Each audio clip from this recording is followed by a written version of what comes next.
All right. Welcome, everyone, to Value Investing Live. We're happy to be back and kicking things off for the new year with our first guest. I'm happy to introduce our speaker today, Richard Simmons, the portfolio manager of Derby Street. Richard was an undergraduate at Oxford University and also has an MBA. He was a banker for 11 years and wrote a book about Warren Buffett before becoming an investment manager in 2001. The two Derby Street funds were launched in 2013 and are both investing long only in equities, one in the UK and the other in Europe. As always, for those of you joining us, please feel free to post your questions and comments in the live chat throughout the presentation, and we'll try and answer those throughout. If not, we'll go ahead and hit on all of those once we get to the Q&A at the end of things. And without further ado, I'll go ahead and hand things over to Richard, and we can jump into some more background on Derby and kind of some of their history and what they do on a daily basis. Hi, well, thank you very much, Graham, for this opportunity. I really appreciate it, and thank you to Guru Focus. I had a fairly, let me just go ahead and share that screen. I had a fairly unconventional entry into investment management. I was a banker, first of all. There's a few details of my CV up there on the screen. So my core skill was really credit analysis. I was looking at business plans. I saw hundreds and hundreds of them. I met hundreds of businesses, I suppose, over my 11 or so years in banking. I learned about lots of industries. Some industries I found were really very difficult for the owners to make money from. Businesses that were very dependent on much larger customers, like food suppliers, for example, toy suppliers, and other businesses that were retail focused, retailers themselves, hotels, restaurants, tended to have low barriers to entry, very high operating leverage. Obviously, we've seen some of the consequences of that in this pandemic. You could identify them fairly readily, tended to have low returns on capital, usually dependent on debt. And those are the businesses that it was difficult for us as lenders to make money from, and I think as shareholders as well. So after that, investing had really taken off as a personal interest. I started to read, like so many people, I guess, that you speak to, Graham. I suppose started to read more Warren Buffett. I got completely engrossed in his work and his writings, and I ended up writing a book in the late 90s, which was really my attempt to reverse engineer, work out from his examples what he'd been thinking, but a little bit more mathematically. That book was published. It was called Buffett Step by Step. By this stage, I was investing a little bit of my own money. A friend had given me some money to invest, and I developed a genuine passion myself for investing. And I went ahead, became regulated in 2001, and that's when I started managing money in managed accounts. And they did pretty well. There was quite a lot of outperformance, and so we went ahead and set up a couple of funds, the Derby Street funds, one UK equities and one in European equities. And they launched in 2013. And I put up there a slide showing the cumulative performance and the more recent performance. We've had, as it happens, an absolutely cracking fourth quarter for reasons partly due to the announcement of the vaccines, but I think largely just the things that we managed to pick up very, very cheaply, particularly early last year, I should say, happened all to come together in a whole spate of outperformance. So you'll see there very big performances for the quarter. But if you look at the two more important or interesting numbers, the inception numbers, you'll see since 2013, the UK stock market essentially has been flat. That's that 2% number, whereas our fund is up 60%. And in Europe, the index is up There's the last line on that slide, but we're up about 100% more. So that's the history of the fund. Definitely. And now, if you wouldn't mind, could we dive into some of the investment strategy and process that y'all are employing kind of on a day-to-day basis? How do you really get in there in the nitty-gritty and figure out where to invest that money? Sure. The strategy is value. Value is a word you hear all the time. Not all funds are value funds, of course. Actually, these days, the bulk of money is in index funds, so they're sort of almost anti-value if you're putting your money in index funds. But that's a good set of competitors for us to have. But more particularly, since value is used to mean different things, we are what we call modern value investors. And I can contrast this with what a lot of people call value. What a lot of people call value is relative value, a high dividend yield, a low PE, a low price to book. You know, that can work, but it's become less and less successful for various reasons. But essentially, it tends to point you towards lower quality businesses. Modern value really is getting back to a very basic idea that's probably 100 years old, that value is simply buying a security that is trading for less than the present day value of its future cash flows. And that sounds obvious as well, but really, if you think about it, that's quite separate from looking at historic numbers like price earnings on its own or dividend yield on its own. We're really purely interested in the future of the business. The past is an important clue, but it doesn't tell us what the future is going to be. And I can talk a bit more about our valuation process later, if you like, if there are any questions on that.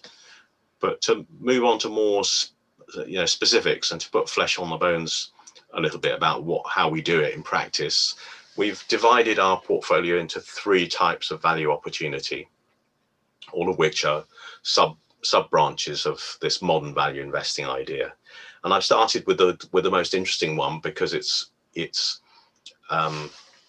unusual. Not many funds are doing it. It's something that we turned over probably 14 years ago or so during the Lehman crisis, where we found a lot of businesses, particularly investment trusts, that were trading at big discounts to their net asset value, but they were also in a position where they could be wound up very easily.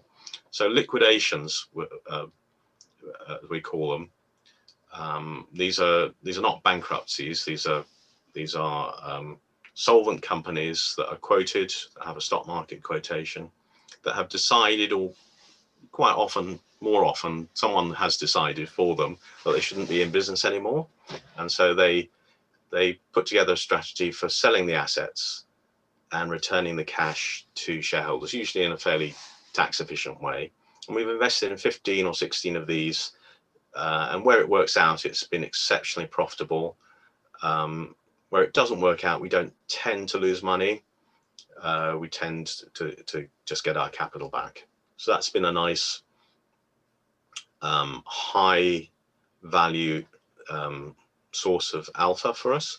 There don't tend to be that many around at any one time. So unfortunately, it's not the biggest part of the portfolio. The second strategy I've identified there, I've called discounted assets, but it also includes something that I call hidden assets or hidden value. But the simplest example would be a property company that's not liquidating, that's just carrying on, where we're able to buy at a very substantial discount to our estimate of realizable value. And that's often over 50% discount.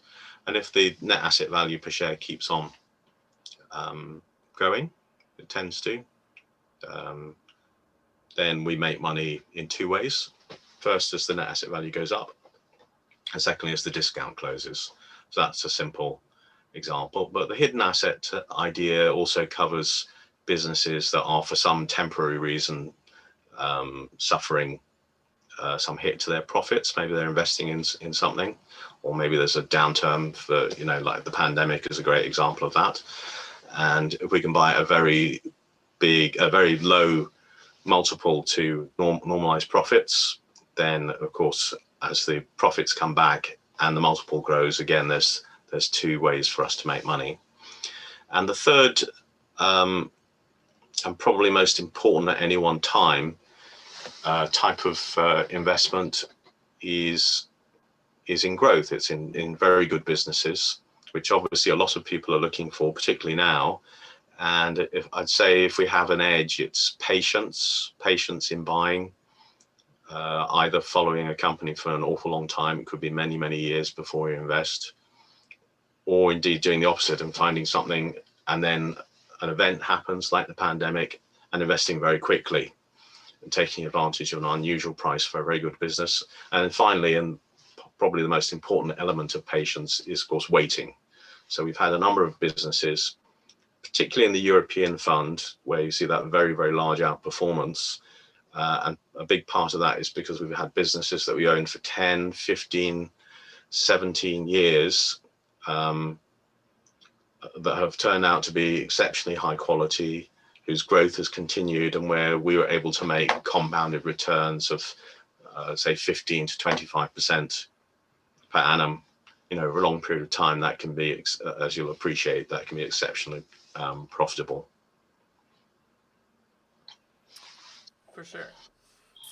And jumping in particularly into a little bit more detail, would you mind telling us about a stock that you like at this point in time, or one that really interests you? Sure.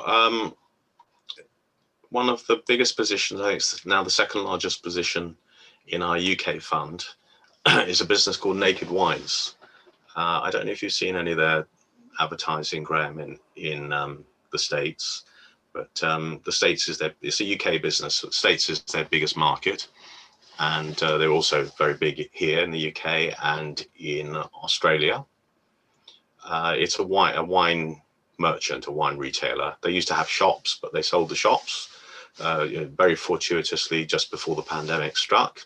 So they haven't had that problem, because they had the opposite effect. In fact, there's been a massive acceleration of their growth during the pandemic, but they were growing fast before that. This has just been a particularly good year for them.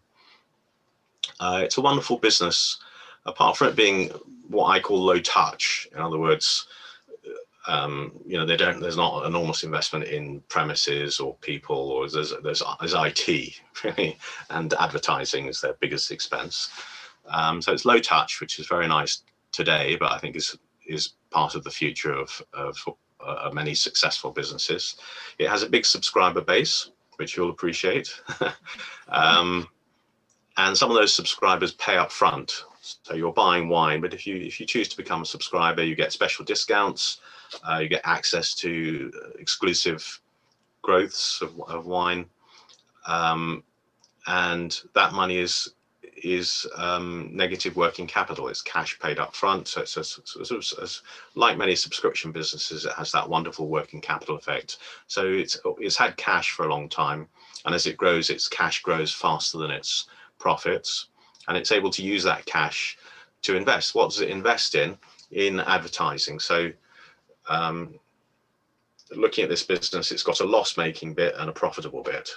The loss-making bit is that they put out vouchers, discounts, so that on your first purchase, you can buy a case of wine at an unbelievable price on which Naked Wines will certainly lose money.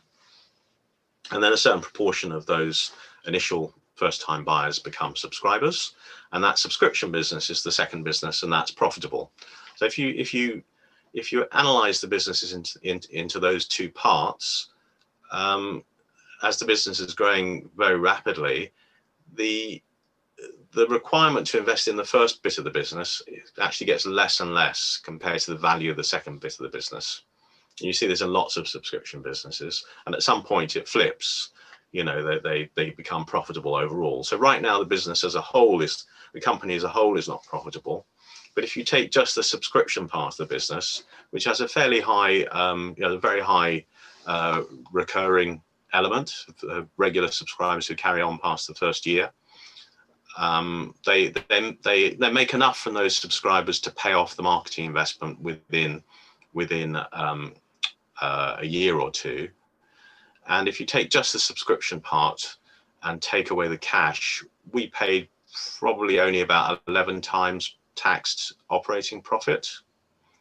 And for a business which should grow about 60% this year, that seems more than a reasonable price, or less than a reasonable price, depending on which way you look at it. So we're already somewhat up on it, but that's a business that we like very much, that we bought quite considerably over the last 6 months or so. Gotcha. Well, it seems like it's hopefully going to pan out over time there. And looking into your process there, finding these investments, what would you say really sets you apart from other types of managers out there? Let me just share another slide there. So I already mentioned, Graham, patience. I think that that's a word, but it's a reality. We're able to wait an awful long time, and most of what we're doing every day is just reading and thinking, and not taking any action. So I've mentioned waiting on the buying.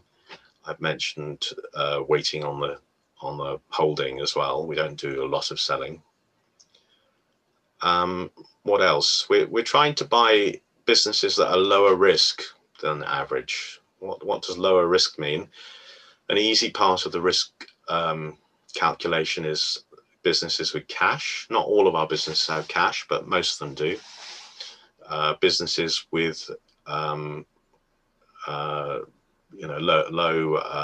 operating leverage as well, so that in shocks like this, even cash or no cash, they don't suddenly drop into trouble.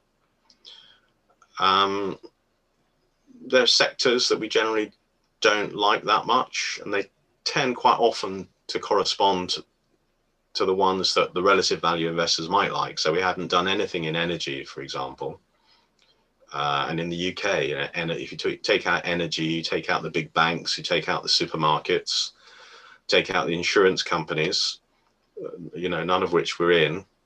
You've taken out a very substantial part of the total capitalization of the UK and Europe. And that's been fortuitous, would be a nice way of putting it. That, we haven't, the banking sector has been a terrible destroyer of shareholder value for the last 20 years or so. So we've just avoided those problems. We're not a very big firm compared to our competition.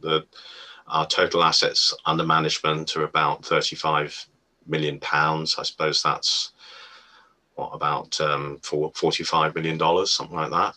So we still have an opportunity to invest in things that are smaller than average. Some of these liquidations are quite small, for example, and we've got plenty of ideas. So we're sort of really ready to absorb fresh capital and attack some of those ideas.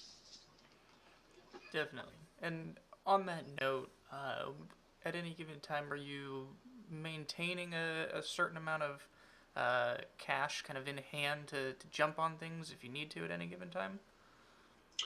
So that's really a byproduct of what ideas there are. But I think it's interesting for the viewers to know that coming into the pandemic, we had a very substantial cash balance. I think we had over 30% cash in each fund. And that was probably a consequence of the very high prices that there were, which we can hardly remember now, but 2 years ago, prices seemed very high. There just wasn't much about. And then when the pandemic hit, we spent almost all of that money. So, over some months, and, but there were things that we've been looking at. I can talk about some of them if you like. There are things that we've been looking at, things that we held that we knew very well, that suddenly became not just affordable, but really intrinsically cheap, very cheap. And so right now we've got less than 10% cash, I suppose. So in a sense, you were not necessarily well positioned, but well prepared to jump on things kind of once the pandemic struck. Yeah, it is nice to have cash. It is possible to recycle capital and take things out of ideas that are overvalued, but if you think they're overvalued by absolute means, then you shouldn't be holding them anyway, Definitely. And when you actually do decide to truly, I guess, give a company the time of day, how do you go about valuing that company and deciding that it's really worth that investment? Well, that's it, isn't it? That's the billion dollar question. That's the whole question in a way. Um, I think I've made clear that we're both fundamentalist and absolutist, by which I mean we're interested in fundamentals, of course, but we're not interested in other people's valuations very much. It's probably obvious to your audience, but other people's valuations are your opportunity. Nevertheless, there's a substantial subjective element to this, because we're almost the only thing we're interested in is the future. The future is where all this value is going to be generated for us, and nobody knows what the future is. So that, by definition, that's a subjective test. And my estimate of future cash flow is almost certainly going to be different from yours, even if you're a value investor as well. I think what you can say,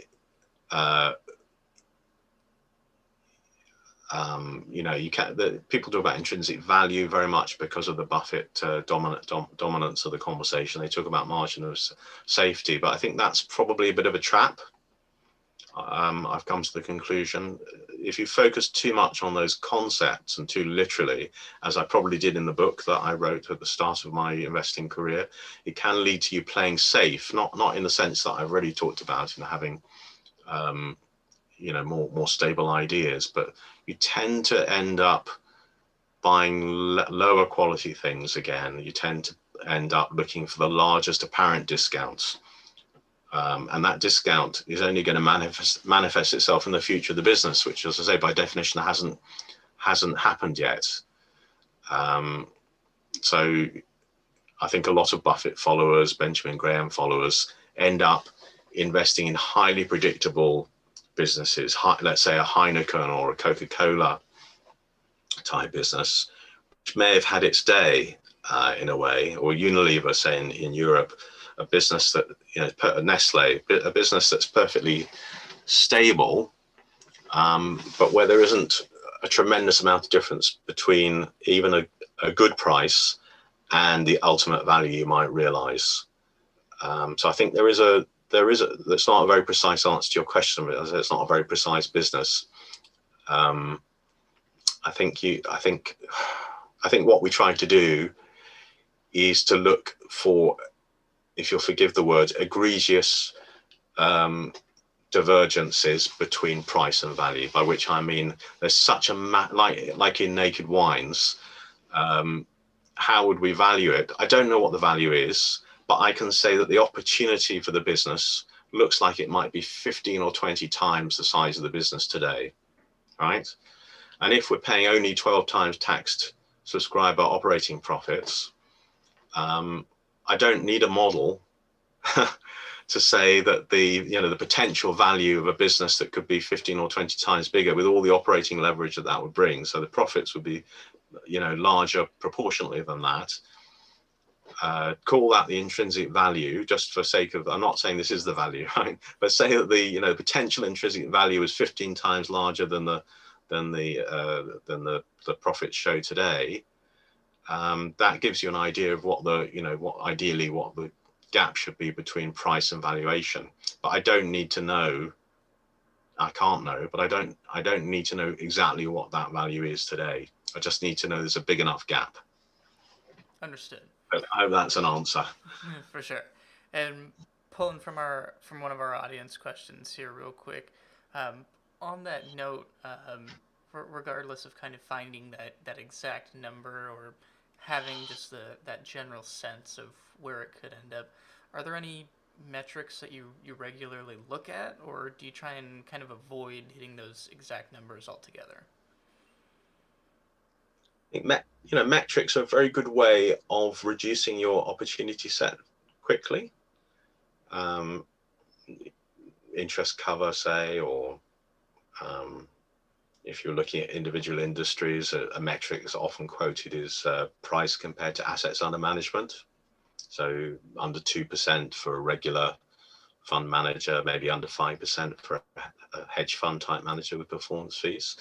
But they do bring dangers because you're not truly looking at what you're interested in again. Apart from the fact you're looking at history and what you want to know what the assets under management will be in 10 years time, not what they were last year. They're just inherently, maybe lazy is too strong a word, but they're too easy. To give an example, when I was in banking and coming into investing, I remember that people always said that banks would be bought if their price was over 1 times book value. That was a fair price. Well, that's pretty soon was 2 times book value, and there was no particular reason for it. It just made more sense to the trade buyers, who are almost always the buyers of banks and still, to pay more. Was that sensible? I don't know. You have to look at the circumstances of the individual bank. So if there was any metric I would trust out of all of them, it would be price earnings. Not because I think earnings is always right. It's not. But because you're comparing two numbers that are fairly real. Price is definitely real. You know how many shares are outstanding. You should have an idea how that's going to develop. And earnings, if the accounting is reasonable, and you're not looking at EBITDA, you're not looking at earnings before exceptionals, you're not adding back dilution, all the other things that managers do these days. But if you're really looking at a true tax profit, I think that's a good place to start. Understood. And it seems like there's kind of, we'll call them boundless horizons at this point for you with that's the long-term investment horizon, and seeking out kind of those differentiated opportunities there. Um, at any point, have you made a mistake or had something kind of come back to bite you, and what have you learned from it? Well, you do make mistakes very often. I can't say it's inevitable, but I don't imagine there are many investors who haven't made mistakes, if a mistake is defined as loss of capital. So certainly I've made lots of mistakes in my investing career. The sort of mistake that you're interested in probably is the one that you can learn from. And losing money isn't necessarily the best guide to what you should do next, because if you're looking at a portfolio of 10 similar investments and 3 lose you money, same as a venture capitalist, if 7 of them are making money, you might do exceptionally well, if they're making 10 times the money.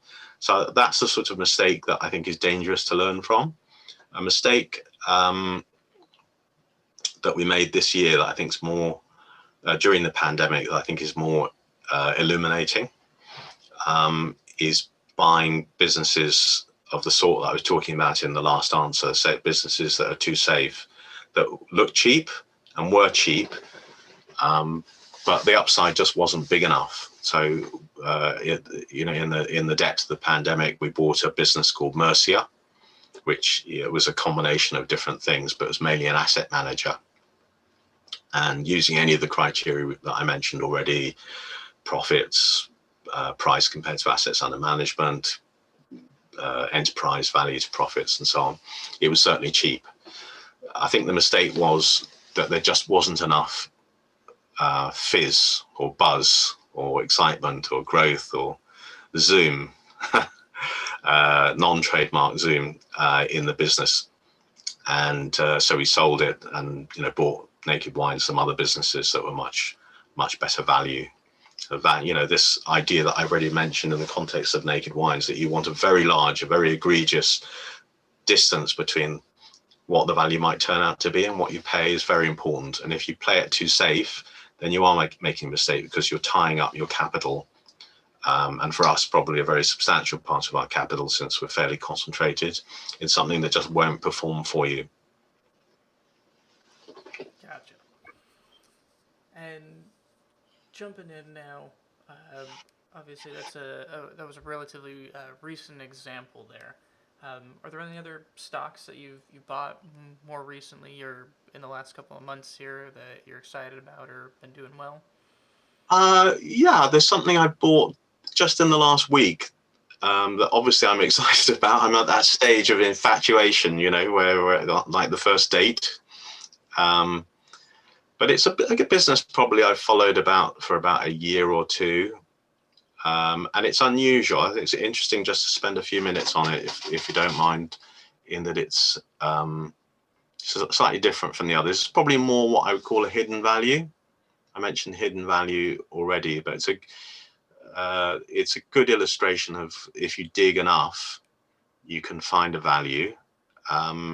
So it's a small business, very small business, only about £70 million market cap. So it wasn't easy to buy the shares, but it's liquid enough for us. It's called Morses Club. Morses Club, MORSES. The ticker's MCL, to quote it in London. And it's also a fairly young company. Its main business is doorstep lending, which is it makes fairly high interest loans, largely by going door to door.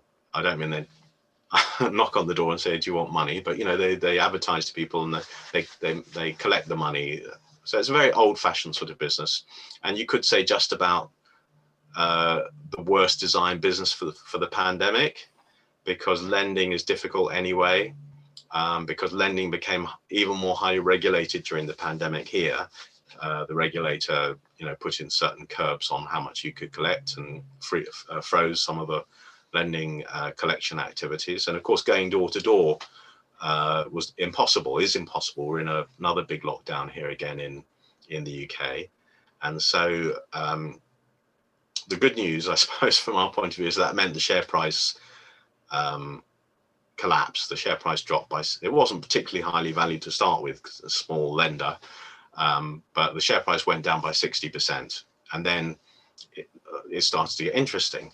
The other thing you have to understand about this business, Graham, is that once you look at it, you'll see again it's not making an awful amount of money, but it turns out to have two businesses. So a bit like I split Naked Wines into the ongoing business and the offer business, the discounted voucher business. In this case, they've got their doorstep lending business, and like a number of lenders, they've bought and invested in an online lending business, which is the future as we now understand it. And as they've invested in it, it's lost money. But the company is highly confident from their public statements that this business will come into profit fairly soon, within the next year or two.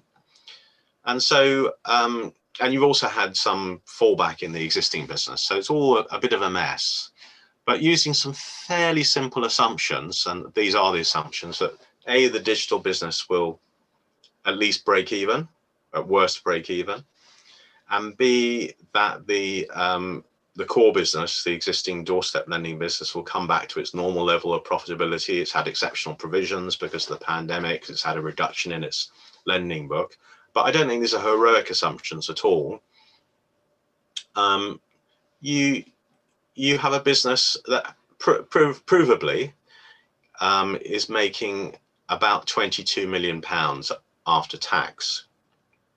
So we've paid, by paying the price that we paid, we've paid just over 3 times earnings for that core business.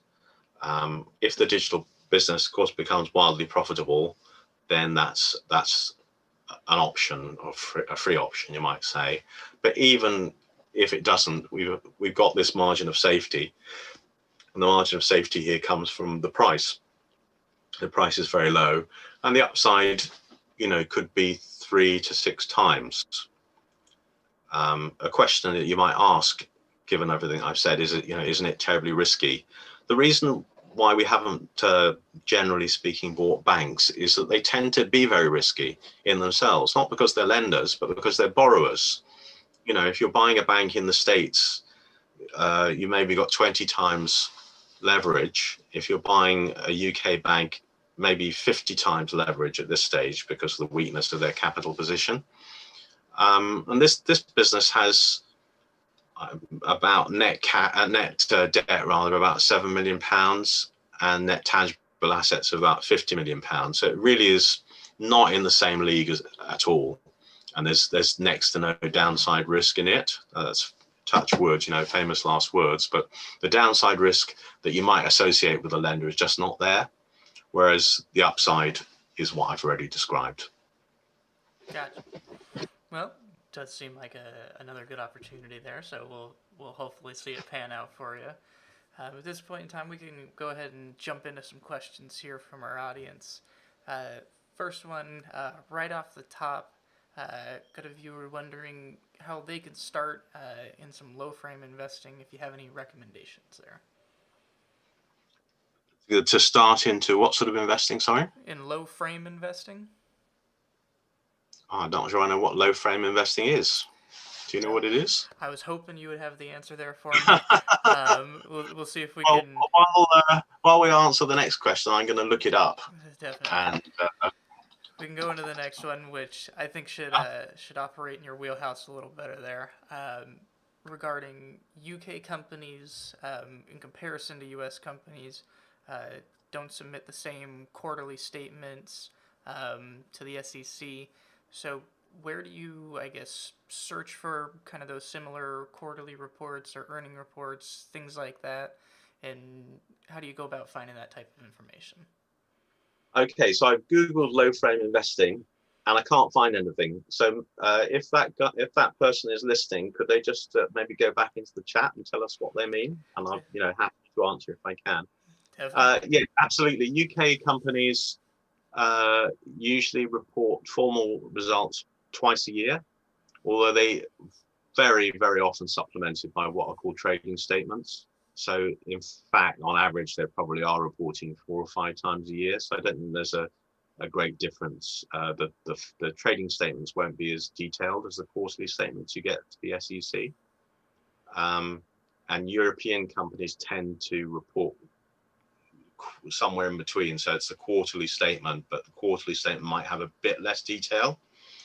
But to answer the more implied point as to whether that's a less safe situation, I don't think so. I mean, frankly, when I look at a company, I look back over the whole history that I can find. So that might be 20 years or more. So the progress of the company in any one quarter is not that relevant generally. In times like these where things are happening very fast, of course, you want to know, is the company collecting its rents, or have all of its customers gone bust? But I'm at no comparative disadvantage to any other investor if they're not telling us that. So I don't think that should, in my opinion, that should really stop people investing in things, or indeed stop people investing in the UK.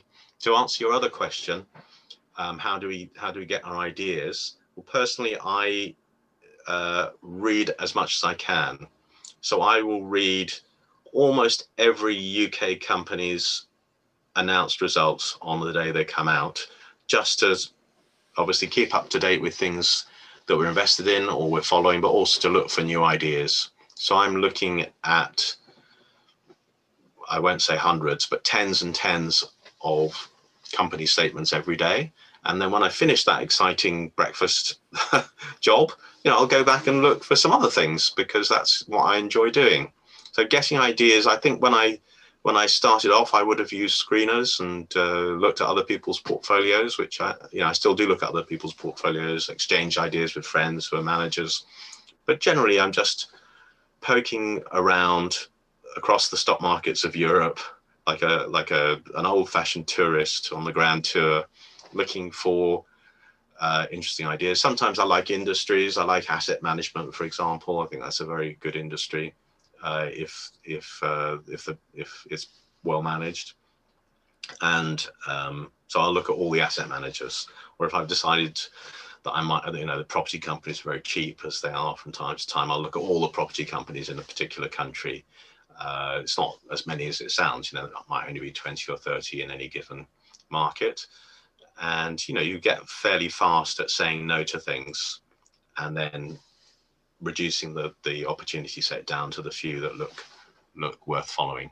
Then I add them to a watch list, like I'm sure most people do, and then I'll just be following them for as long as it takes for me either to become familiar enough or for the price to become exciting enough to actually do something. Definitely. So it sounds like there's a little bit of structure there, but not overly structured by any means. Sure. And jumping over now, we did answer the next question already, but got a viewer here looking to get your thoughts on any of the cruise companies at this time. Any feelings or stance there on whether it would be an opportunity or not at all? Yeah, so if you think of the cruise ships as hotels with the opportunity of dying at sea, from any means, there are lots of ways you can die at sea these days. Watery hotels, if that's too poor taste, they haven't tended to be good investments. I did, when I first started looking at all industries 20 years ago, look at the cruise companies, the Carnivals, and so on. There's not many of them. They've always had, unless I've missed out on, I haven't gone back to that industry. They've always had low returns on capital, fairly high leverage, both debt and the inherent operating leverage of very big capital investment type businesses. So like hotels and restaurants, unless there's a particular one that the viewer is interested in that I could look at, it's probably not an area that is going to be that exciting. Just to segue that into a short word on airlines, which you would think would be in the same boat. The same boat. Oh, that was unintentional. That's true. Airlines have many of the same characteristics, but there are one or two really excellent airline companies that I would look at if I were the viewer rather than the cruise ship companies.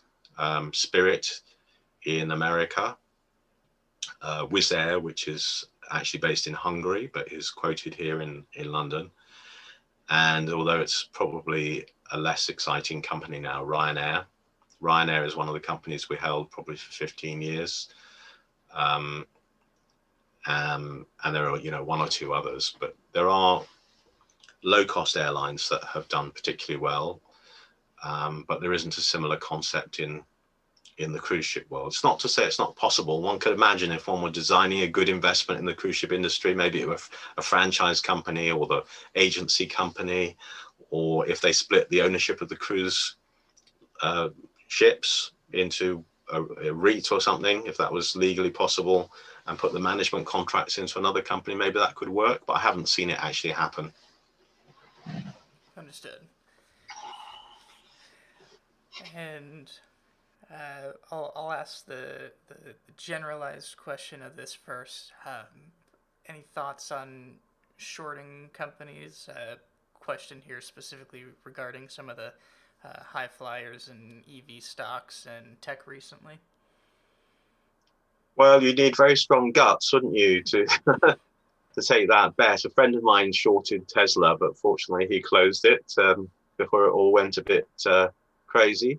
Let me answer that in two parts, because that's a specific sector call and there's a shorting. Well, I don't short. We have the legal ability to do it in the fund, but we've never done it. It is about guts. It is about having a good night's sleep.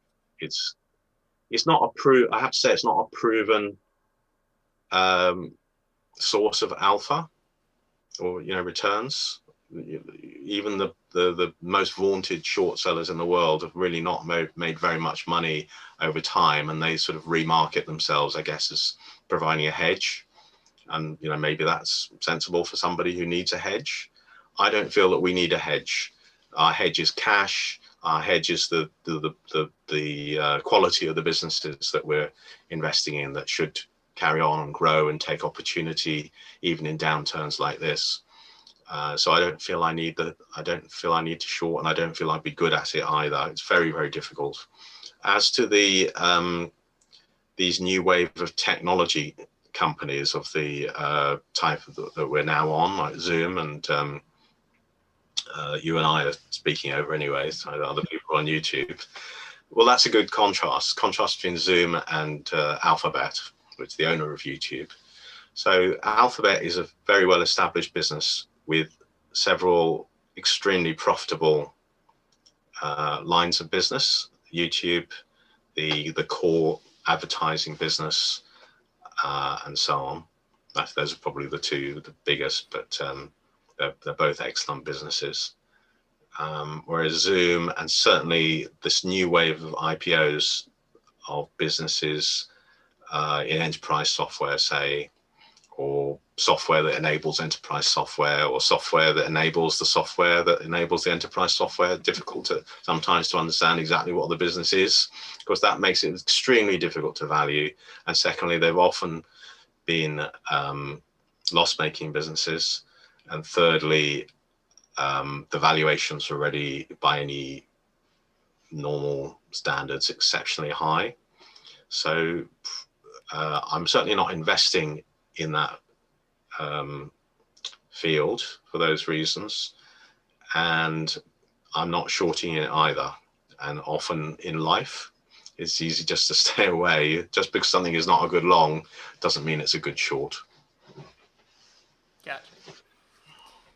And this is a question that we've had come up recently, most recently actually last week at our member engagement meeting run by our founder, Charlie. Do you see, or I guess do you foresee a bubble coming in 2021? Well, I would say that those businesses that we've just been alluding to, among which you might include Zoom. Zoom is a profitable company. How good its barrier is to competitors, I couldn't say. It is amazing how barriers have emerged even on some fairly competitive markets, like cloud computing seems to have some barrier in it, even though there are a number of big players. The Dropbox type business seems to. So I wouldn't bet anything on the short side again, but it does feel in these businesses like the one that I was, vaguely trying to describe, this enterprise software type of company, the sort of company that is being priced on its sales only, shall we say that? There's certainly some winners there, but it seems like a lot of companies are coming to market at a stage far earlier than they would have done otherwise, with massive losses. I will throw in, for the sake of the conversation and to give people something to think about, it's not impossible. It's difficult to see how a business like Uber, for example, will become profitable. We've got a competitor business here, Deliveroo, that it's apparently, just based on what I read, has a negative gross margin, which is a mind-blowing concept. In other words, it's losing money on each delivery, let alone without taking into account its own core overhead. Airbnb, I haven't seen the numbers of yet, but some of these businesses are not that scalable, particularly the ones with very substantial capital expenditure. Again, one saw it in that what was it called, that SoftBank business that got into awful trouble before the pandemic, the landlord business. It didn't look particularly scalable, very capital intensive. And so I think I don't think it's possible actually to say whether there's a bubble in anything until the bubble is popped, just as a technical concept. I just think that's very difficult to say. But if you wanted to look for overvaluation, that would be where I would look for it. Yeah. Definitely. And looking down our list here, do you do any options at all in your investment strategy? No. So we try and keep it very, very simple just to keep the risk down. So we don't short, as I've already said. We don't leverage. Perhaps I should have said that. We don't have any derivatives of any kind. I mean, we would look at hedging currency if we had to for our shareholders, but that's a different sort of derivative, I suppose. And so we haven't bought any options. We certainly haven't written any options, and we don't have any derivative risk at all. We're trying to keep it as low risk as possible, and as pleasant a ride as possible for our clients. Definitely. And curiosity from one of our viewers, looking out into some more worldwide or potentially emerging markets. Any thoughts on Africa in general? Companies starting to come to market there, anything like that? I have thoughts on Africa. They haven't reached as far as any particular investment ideas, I'm afraid. And my thoughts on Africa are probably not that original, but it is not the Africa of our childhood, of my childhood, not the Africa of our grandparents' generation. It's a continent that has, improved its lot for one reason or another more dramatically than any other in the last 20 years because of more education among women, the entry of women into the workplace, to some extent good governance, post decolonialization, and all the problems that brought, less disease, of course, and thanks to Bill Gates, for that. So it's a healthier continent than it was, and this, and therefore through the combination of all of these things and technology as well, its standard of living, the standard of living of the average African person, has really shot up in our recent lifetimes, and so I'm sure it's a continent where there are opportunities and will be opportunities, but unfortunately, I'm not the person to ask about them. I'm not investing there. For sure. And looking down our list here, question coming off of a tail end of another question earlier. Any thoughts on the Fevertree beverage company? If you have any experience there? Yeah. So as you probably gathered by now, I'm familiar with a large number of companies in the UK and in Europe, including Fevertree. So it's one that I keep an eye on because it's very high growth. It seems like a good business. It's had some problems in the last year in its channels and launching in America, and I'm sort of I've read enough to be vaguely caught up on what's going on. Because the valuation has always appeared so high, it's not something I've really bothered with. Again, it's just put into the too difficult pile. It's a company I can imagine that we would own at some point because it seems to be a good business, but it's so often difficult to tell with these businesses that are doing exceptionally well how much of a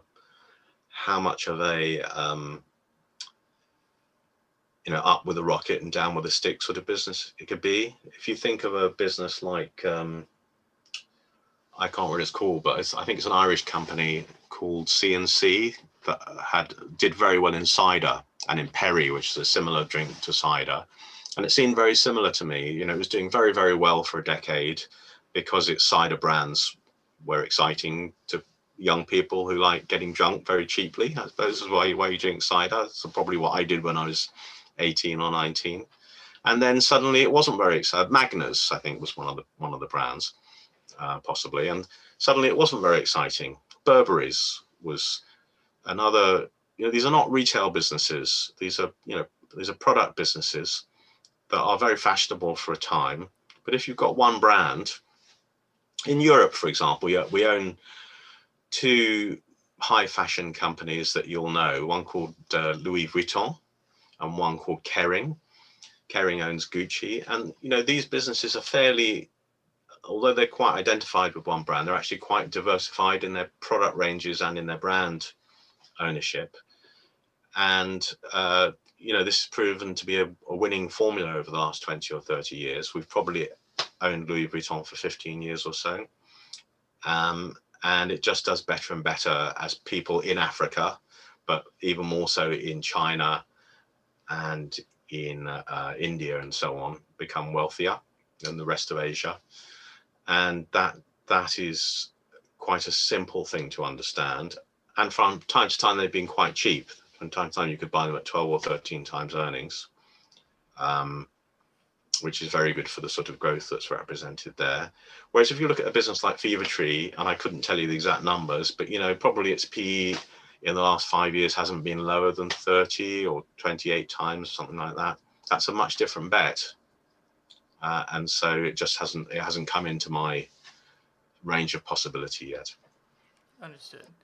And kind of compounding on that question, for these companies that have high potential or are currently successful and could kind of explode moving into the future, if you were to decide you truly wanted to get involved in one of them, how do you make sure that you don't pay an overly high price for these companies? Well, that's a good question. I suppose one doesn't know whether one's paid a high price until the future manifests itself, but that's not a very satisfying answer to the question. One way you can do it, and let me shoot another few quick examples of things that we bought this year. We bought a number of businesses that had massive amounts of cash.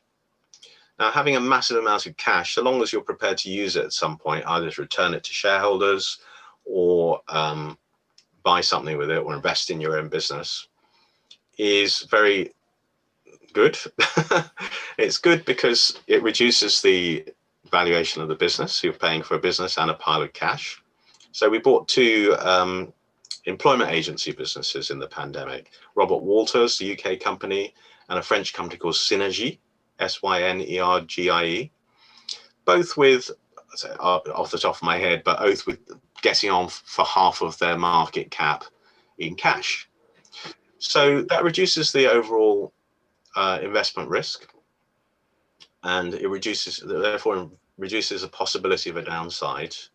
But it can mean that the business is being grossly undervalued as well. And in fact, if you took off the cash in both of those cases when we bought them, in the last 6 months, we were paying of the order of 3 to 4 times tax operating profits. So not EBITDA, not EBIT, no funny business. Take the operating profit, so you're ignoring the effect of the interest from the cash, and tax it at the proper tax rate.